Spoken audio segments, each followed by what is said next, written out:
Hey everyone, I'm Josh Erdman, CEO of Torchlight Marketing, and we're going to go in again to today's marketing toolbox. Today, we're going to look at Google Analytics. What is it? Well, the most important thing for you is it's a free tool, so you definitely want to dive into that. What do you use it for? Google Analytics is a piece of code that goes inside your website.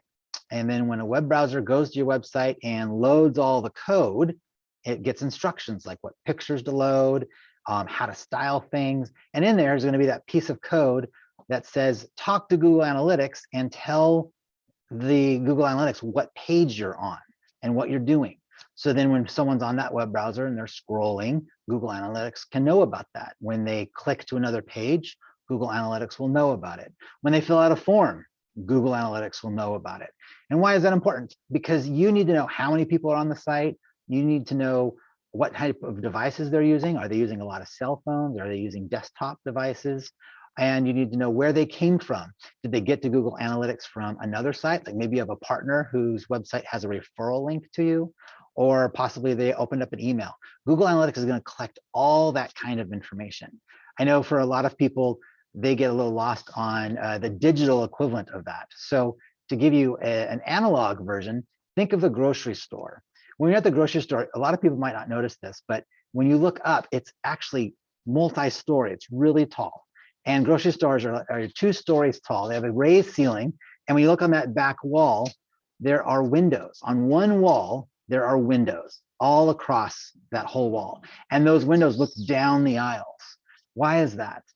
It's because grocery stores have a partnership with their suppliers. And suppliers are going to position things. Let's talk about soda. You look out, there's a whole aisle of soda. And there's sodas really high up, in the middle, and down below. And you pay, you actually have a negotiated deal on where you put that placement. Sometimes some placements are more valuable than others. But then at the same time, as a supplier, I want to know, what are people doing? Are they seeing my product? And is a little kid seeing the sodas that are made for kids that are along the bottom? When you think of cereal, there's no reason why all the sugar cereal are at the bottom, right at toddler height. There's a reason for that. So that's what the windows are used for. In today's digital world, though, there's probably not people with clipboards. They're probably digital cameras that they can look at. But anyway, that whole analogy of the grocery store and those windows that are up there on that high window, the high wall in the grocery store, that is exactly what Google Analytics is for. We want to see people and what pages they go onto your website, where they came from, what type of devices they're using, and how long they're on your site. And Google Analytics collects all that data. We're going to talk really quick on how to create a Google Analytics account with the code to go on your website. Putting it on your website is going to vary. So we're not going to be able to go through a training session specifically for that. But the good news is every major web provider, Squarespace, Weebly, Wix, and if you have a shopping cart like WooCommerce and Shopify, and also the big one, WordPress, all of them, there's a bunch of Google YouTube videos and searches that you can do to find tutorials on how to do the specific job of putting the code on your site. But we're going to look at just the basics of getting there. So we're going to do a quick screen share. And what you need to do is browse to the website analytics.google.com, right here, analytics.google.com. And you need to log in. You might not be in a login screen. As soon as you log in with your Google account, you'll see your account right here. And if you have no Google Analytics account ever created, it's going to be right here. It's going to have this start measuring button. If you already have some Google Analytics accounts, it's going to take you automatically inside one of them. So we're going to start at the very beginning on what it looks like and how do we create a Google Analytics account. So we're going to start measuring, and it wants a name. The name isn't super important. You can actually change the name. So let's just call it My Local Real Estate. So we're going to be a real estate firm. And then what we're going to do is go through and choose whether or not we want to share this data. Now, the good news is Google has all kinds of tools for what you're doing with marketing. So there isn't a whole lot of reason to not share these things. Technical support account specialists, that allows them to look in if you call them. The reality is Google doesn't have a support phone number for you to use. If you're not paying with them millions of dollars in ad spend, those aren't going to do anything for you. So you can leave them on, leave them off. It doesn't necessarily matter.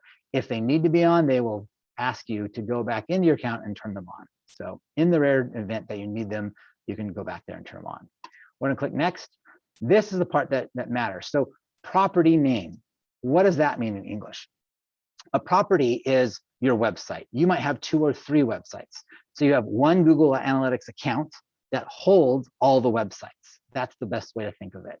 So if you're a real estate agent and you freelance, but you also work underneath someone else, maybe for commercial real estate, this is where you would have multiple property names because you're gonna have multiple websites. So we're just gonna call it again, mylocalrealestate.com. I'm making this up. There we go. And then you want to put in the correct time zone. You can change that if you need to, but the whole point is we want to know what's happening in the time that we think in, which is in your local time zone. So choose your local time zone. And then there's some other advanced options here, but we don't necessarily need to do those. Quickly, Universal Analytics property, that's the old Google Analytics. If you're running the old Google Analytics, if you set your Google Analytics up more than a year ago, so we're talking about early 2021 and older, it's most likely Universal Analytics, and you have 1 year to upgrade and switch things over to Google Analytics, the new version, which is called version 4. So we don't really need this. I'm not going to turn it on, and we're going to click next. Now, Google is asking a couple questions about your business. And what it's going to do is, based on these checkboxes, it's going to flag events that happen that are extremely important. So we'll take a look at those and talk about them really quick. So first of all, we're going to select our industry, and there's a search function. So we should be able to search for the actual industry that we're doing. And then we're going to choose our business size. So since this is my company and I'm a freelancing real estate agent, and this is my own website, I'm going to choose small. And then we're going to pick the various ones. Now, obviously, if I'm a real estate agent, I don't have e-commerce. I'm not sharing product. So I'm not going to pick anything that has to do with actual sharing product. But I do want to measure customer engagement on my site. Most real estate agents are going to have a thing that is a quoter. What is the house worth? What houses are for sale? So they're interacting with that tool, that plugin that you're probably putting on your site. So we definitely want that one. Apps, where you can also take Google Analytics 4 if you have an app, if you're publishing an app.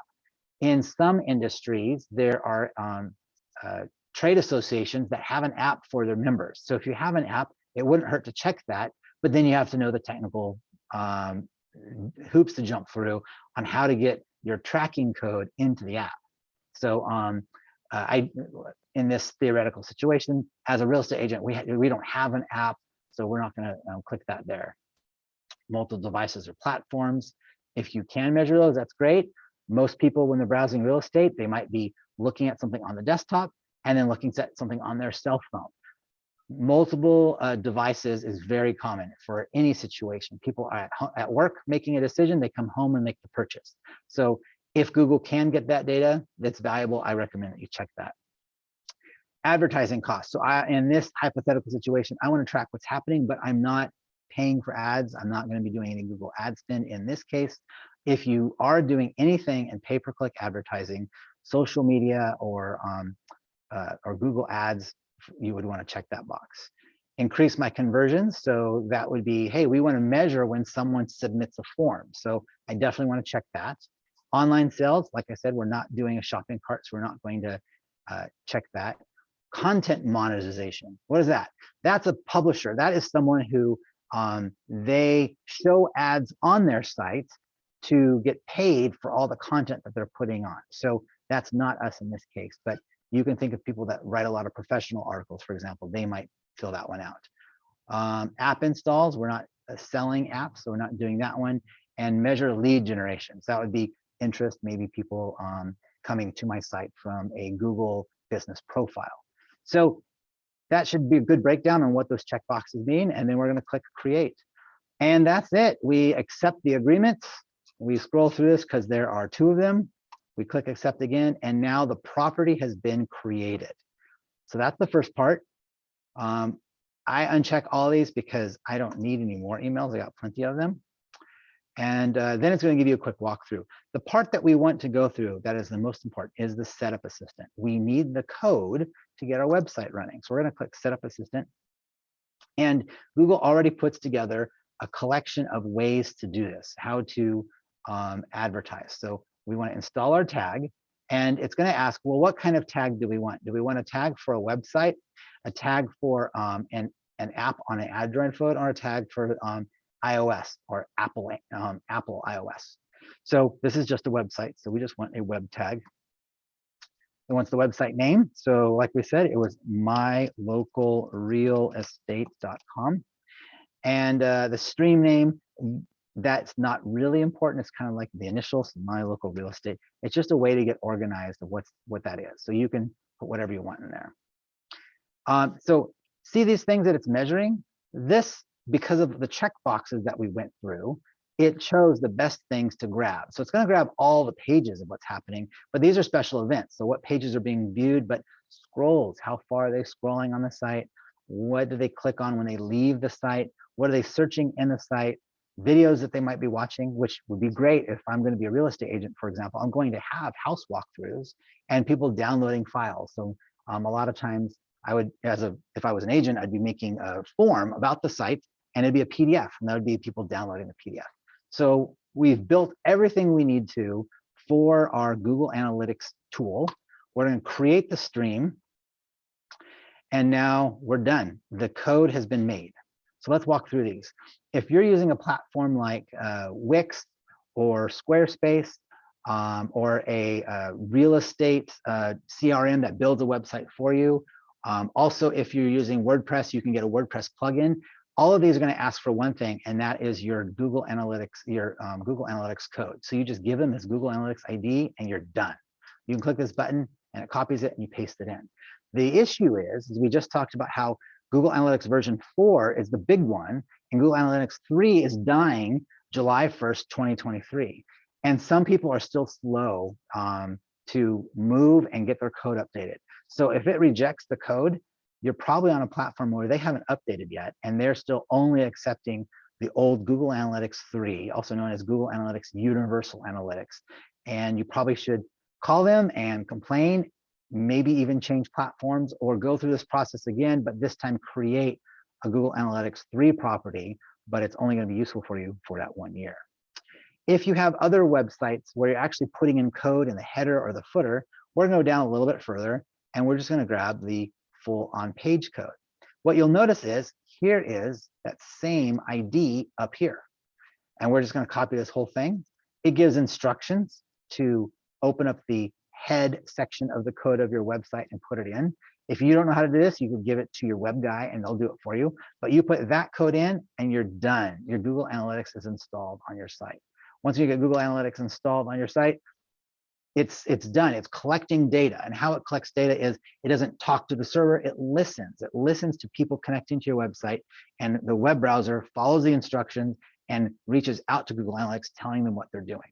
We highly recommend you do this. Do it as soon as possible. Do it before you do any significant website changes, because what you want to know is, as you change the site, as you add pages, as you make your website faster, does that improve engagement? Do people like your site more? If you don't start measuring first, you won't know how much better your site is with the changes that you implement.